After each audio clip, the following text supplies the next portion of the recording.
We are about to build our dream living room. We're going to spend the next 5 minutes finding the most cozy furniture, slick decor, and high-tech gadgets we possibly can. And then we're going to fuse them all together into a place where you can just chillax to the max. So let's start with all the tech. To be honest, we don't even need to shop for this. I think we know what TV we're getting. Yeah, it's got to be the frame. Frame TV. Every time I see it, I never realize it's actually a TV until someone turns it on. It does look shockingly like a real piece of art. And you can change it. You can have art, you can have photos. Okay, let's pull the trigger. Oof, expensive start. Okay, so speakers. We could do ceiling speakers. We could do like a sound bar across the bottom. Do you know what I think? I think because this is like the room where you're going to want to just recline and get blasted by...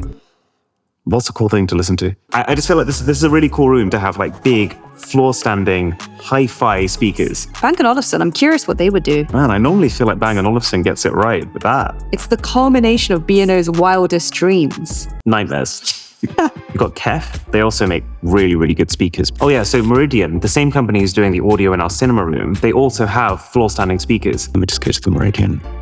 Meridian natural nut and seed butters. I've actually had those. They're really good. Oh, Meridian audio. Okay, so you can go gloss black, satin white. Honestly, like these speakers are so expensive, but this has been like one of my dream things to own for a really long time. So, right after we filmed this buying section, we actually went to go check out this Meridian floor stander in person, and I fell in love. Not even just with the sound, but the engineering. Like, you see this separate head that you have for your higher notes. This thing is so isolated from the main body that I was able to balance a coin sideways while the thing was still blasting at full volume. So, we got them. Okay. Lighting? So we've tried quite a few different lighting systems in our old house. We've tried Govee, Nanoleaf, LifeX. The best one in my experience has always been Philips.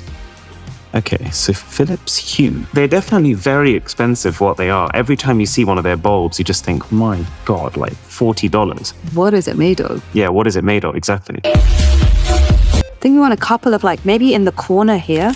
Oh, in the corners of the room, just kind of bleeding onto the wall. Oh, that. Oh, yeah. That's interesting. There it is. And it's got wood.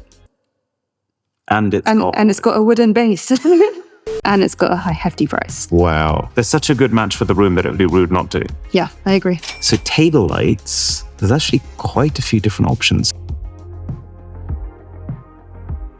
What are we doing? I don't know. Let's get some irises. Light strips? Do we want any light strips underneath the sofas? Under the sofa, I think makes a lot of sense. Give it that kind of floating feel. The only annoying thing about Philips is you then also have to buy a separate Hue bridge. It's a necessary evil. I think that's all the lighting we need. What else do we need in this room? I was thinking some kind of really nice scent diffuser. So I found one called the Hotel Collection. Whoa. Our tower scent diffuser uses cutting-edge cold air diffusion technology. It's called Mist.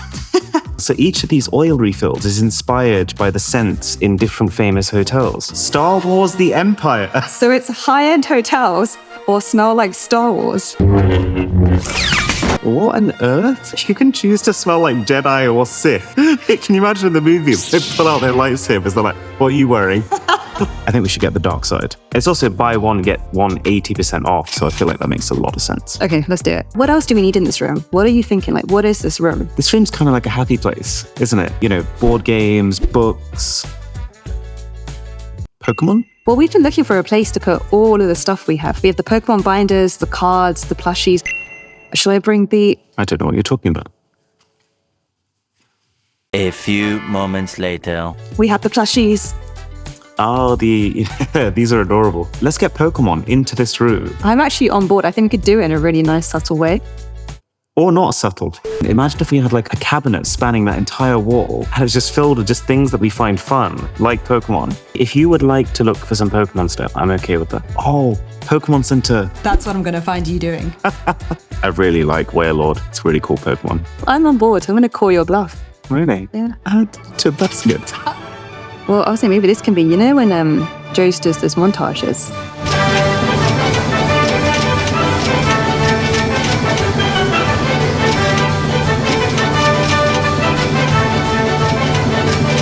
I think that's it now for stuff. Okay, that's fair. Let's do furniture. We found what looked like the perfect place online, but it's a good thing it's an interior design place. The game plan for this visit was to leave with our dream sofa, coffee table, side chairs, and bookshelf all locked in. Right, time to bounce on some sofas. Do you mind? Bye. Yeah, of course. Oh, no, that is not bouncy. Wow. But plenty were. Oh, sorry. After many bounces, we started to figure out what we wanted. We realized that a curved sofa was the best way of keeping people close together for both conversation and games, but also that the material matters. With sofas, the two key types of cushioning are foam, which is cheaper, it holds its shape better, and it's firmer, and then feather, which really properly lets you sink in, but can start to look a little bit scruffy over time. After a lot of searching though, we found one which was curved. It was made with foam, so it retained its shape, but it was really soft foam, so it almost had that plushness of feather. Yes? Yes.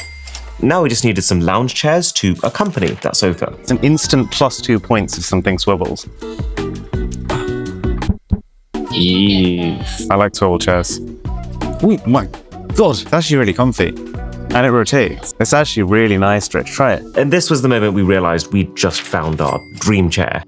We also found a coffee table that we absolutely loved. We initially came into this thinking that we wanted something higher, but having actually sat around these low tables, I could just see all of the amazing board game nights we could have gathered on the floor around something cozy like this. Now we just have to put it all together. I sketched out where I wanted everything to go, adding in a massive rug as well that complemented the curve of the sofa, and also at this point realized that we'd basically just turned our living room into a smiley face. What was very cool though is that the company then, in about 20 minutes, turned that little hand-drawn sketch into an actual 2-scale drawing featuring the exact sizes of all the pieces we picked.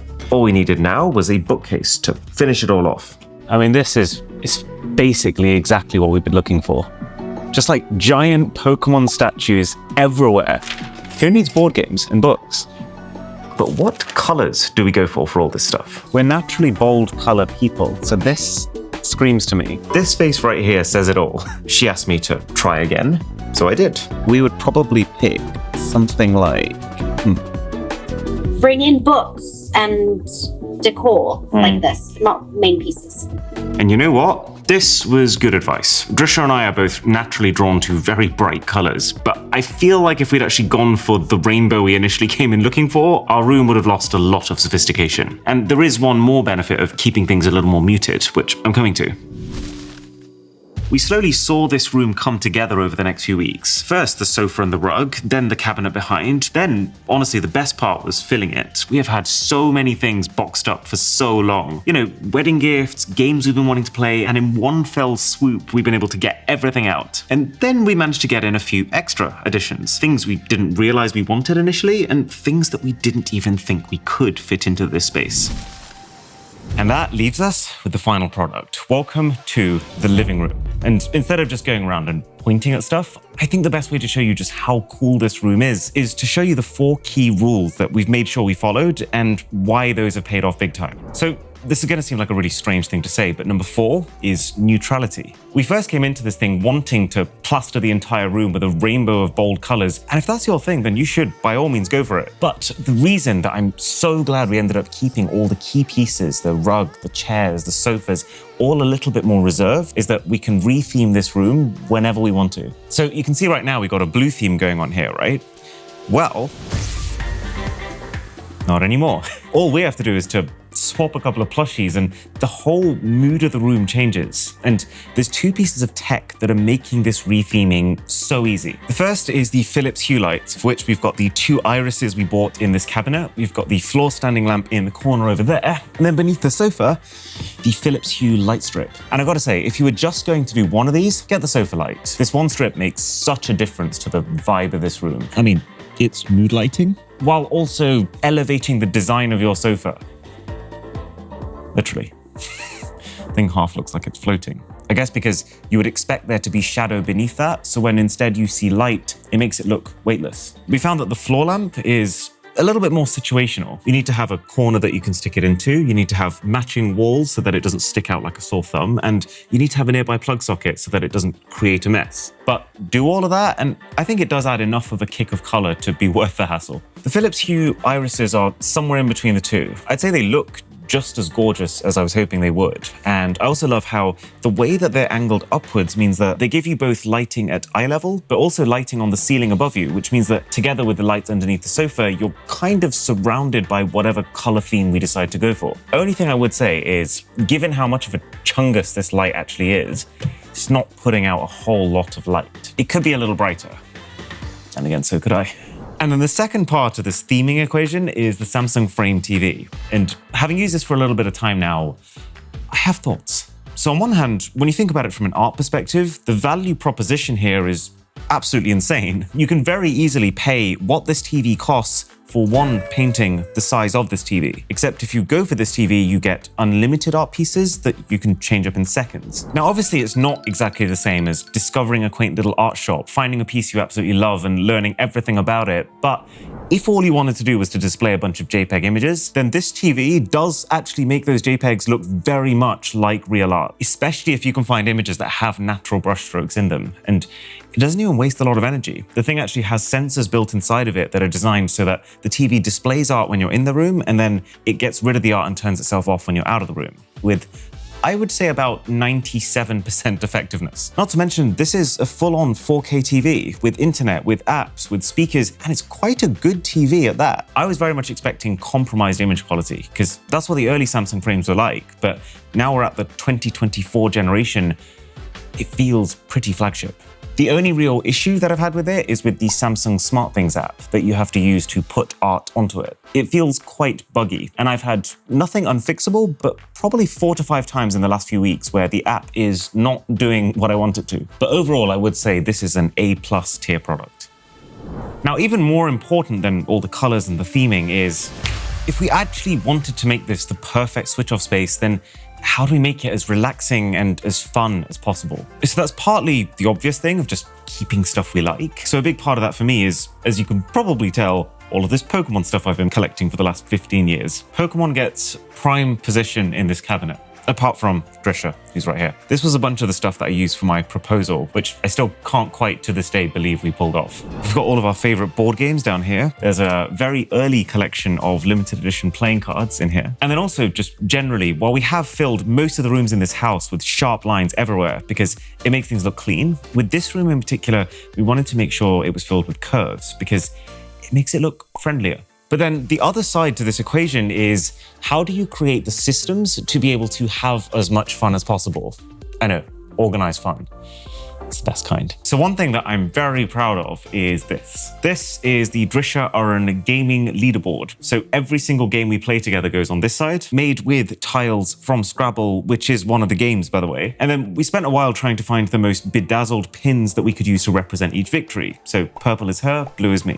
And we are uncannily close to 50-50 right now. But I think this is such a good idea. It adds so much tension to everything you do together, knowing that there will be public humiliation when you lose. And then these frames going all the way across the wall are for our holidays. We spent about 4 years trying to figure out what souvenir we should collect when we go away somewhere. We love the idea of getting something, but it's just that for us, most mugs and fridge magnets just feel a little bit like clutter. So eventually we decided, let's just immortalize the best photo we take, and that becomes our souvenir. And it's just really fun because it's like a sub-quest every time you're away on holiday, where you're trying in the background to get that banger photo, knowing that if we love it enough, there's a space for it. It's pillar number 2, though, where things start to get juicy. Convenience. How do you make the room as functional as possible and as easy to use as possible for people without making it look tacky? Step 1, hide some wireless chargers. I love having friends over, but having had friends over for many, many years, I've come to the realization that the average person doesn't think as much about bringing their charging cable with them as us techies might. And so I cannot tell you how much of a relief it is, instead of having to go to the top floor and rummage to find a cable with the right connector, to now just be able to say, hey, pass me your phone, drop it on there, and done. Because yeah, each of these Pokeballs are actually 15-watt fast wireless chargers. Oh yeah, if you're wondering, by the way, how I've hidden the cables in this room, 2 things I would suggest. 1, get cables as close to the colors of your surface as possible. So for example, everything that's wired in this cabinet uses a black cable, and everything that's against one of the house walls uses white cables. And then 2 is these transparent sticky pads. This might just be the OCD part of my brain talking, but I absolutely love how these can make sure that your cables are running only in the very corners and crevices. And because they're they're transparent, they themselves practically disappear. I've shown you that we've got board games. What I haven't shown you is, well, how you can take the nerdiness to a whole other level. So wherever possible, we've actually bought 3D printed inserts to make sure that every piece inside has a place, both inside the box and also outside when you're playing. These drinks tables have been absolute game changers. I wasn't completely sure when we first got them, but having used them now, they get used more than the main table because they give you the freedom to sit wherever you want to sit, to have a drink to hand, and also to not worry about spilling the thing. Because let me tell you, even though they don't look it, these bad boys are heavy. We have hidden an extension lead underneath the sofa in case you need to charge a MacBook. Although that is not encouraged in this room, and it will result in a formal warning. But the single biggest game changer for convenience is something that you don't usually see. This is Homey. They're sponsoring this video, and from everything I've tested, this is the most intuitive way to control your home. Because if you've ever tried to make your own home smart before, there's a very good chance you've also come to the realization that it's a mess. It feels like every other one of these smart gadgets uses a different communication standard, and so they don't talk to each other. But Homey brings them all together into one app. So I've created an automation called Fireside Mode. It took me less than a minute to do that, by the way. And when I tap this one command, the Philips Hue lights all change to orange, the room lights turn off, very quickly, might I add. It turns on the scent diffuser, which you'll notice is a little different to the one we first bought. That hotel collection one was great. You'd actually be amazed how great it smells on the dark side. But we started to realize that it was far bigger than it needed to be for this kind of space, and that its remote was the most fiddly, non-smart little thing that needed far too much manual control. So we swapped it out for the Rituals diffuser that's been a lot better, and also happens to look amazing in the Homey app. It even turns on the fireplace, which is bioethanol, by the way, so it takes a second to get going, but if you are trying to build an indoor fireplace, it is the way to go. It doesn't release any smoke, which is better for the environment, but also you. And then it also starts playing smooth jazz from these absolute monoliths. All of these different devices being controlled through, well, basically one button on one app is absolutely insane. And that brings me to the number one part of this room, the media experience. And there's more to this than just the frame TV. So first up, these are the Meridian DSP 8000 XEs. Let's just call them the Meridians. We spent so much time back and forthing on whether or not we should go for speakers of this insane value, but these have ended up lifting this room so much. I think, even from an aesthetic standpoint, these things look so cool. Just futuristic and yet also really clean. But it's the sound that is pristine. To try and paint a very vague picture, the speakers that you have on the very best iPhones have about 3 watts of power. The speakers that we put into our biggest iPhone ever that were kitted out to the moon, those were 400 watts. These guys, 3,840 watts. These things have the base power of hi-fi systems genuinely 8 times their size. And it's so weird listening to them because you're sitting here and you're expecting to hear 1, 2 speakers. But what you're actually hearing is this all-encompassing surround sound because of how these things are designed to fire, well, actually most of their output sideways. But then this is the creme de la creme of this room. So open up Homey again, tap movie mode, which is the second automation I've made, and 3 things happen. The Philips Hue lights go to 50% brightness and all turn red. The Samsung TV turns on and opens up Netflix, and the blinds come down. And honestly, the best part of Homey Pro is that it works locally without the cloud, all with energy monitoring insights and an entire community of users all making insanely cool things that you can do with your home products. So these blinds, I spent a long time searching for the right blinds for this house, and we ended up going for a company called Luxaflex, which we got from CP Interiors. Because obviously when you bring your blinds down, it's going to reduce the amount of light coming in and the amount of glare on your screen, but these things also have really good acoustic properties.